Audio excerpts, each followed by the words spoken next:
সবজি বাজার কিছুটা কমছে, ওই রকম না, তাও ৮০ টাকা ৯০ টাকার নিচে না। আমদানি বেশি থেকে দাম কমে গেছে।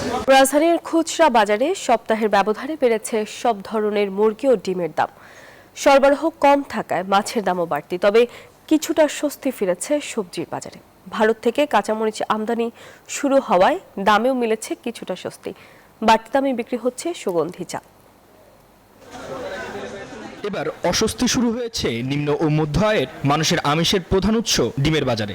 ডজন প্রতি 10 টাকা বেড়ে দাম ঠেকেছে 150 টাকায়। বেড়েছে সব ধরনের মুরগির দামও। ব্রয়লার মুরগির দাম কেজিতে 10 টাকা বেড়ে বিক্রি হচ্ছে 190 টাকায়। বন্যার পর থেকে প্রতিদিনই ডিমের দাম বাড়তেছে, 10 টাকা 20 টাকা 40 টাকা 50 টাকা। মধ্যবিত্তদের তো অনেক কষ্ট হয়, এইভাবে কিনতে করতে দাম তো বেশি। সব মশার বিরুদ্ধে সুরক্ষা দিতে এলো বসুন্ধরা এক্সট্রিম অ্যারোসল, মশার বিরুদ্ধে এক্সট্রিম সুরক্ষা। প্রায় সব ধরনের সবজির দাম কেজিতে 20 থেকে 30 টাকা পর্যন্ত কমেছে। আমদানি শুরু হয় গত সপ্তাহে 400 থেকে 500 টাকায় বিক্রি হওয়া কাঁচামরিচ এখন বিক্রি হচ্ছে 240 থেকে 260 টাকা কেজি দরে। আগের দামেই বিক্রি হচ্ছে পেঁয়াজ ও আলু। সবজি বাজার কিছুটা কমছে, ওই রকম না, তাও ৮০ টাকা ৯০ টাকার নিচে না। আমদানি বেশি থেকে দাম কমে গেছে।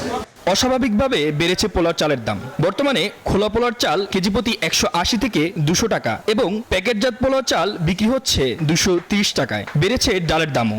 আমি সর্বোচ্চ নিছি 160 টাকা করে, কিন্তু এখন দেখা যায় 200-র উপরে চলে গেছে দাম। গত ঈদের পর থেকেই বাড়তেছে চালটা, হুড় করে বাড়তে বাড়তে এই পর্যন্ত আসছে। 130 টাকা 40 টাকা বিক্রি করতে, এখন এই ডালটা আপনার দেশি মসুর ডালটা 150 টাকা বিক্রি করতে হইতেছে। প্রায় সব ধরনের মাছের কেজিতে 30 থেকে 50 টাকা পর্যন্ত বেড়েছে। সরবরাহ কমের অজুহাত বিক্রেতাদের।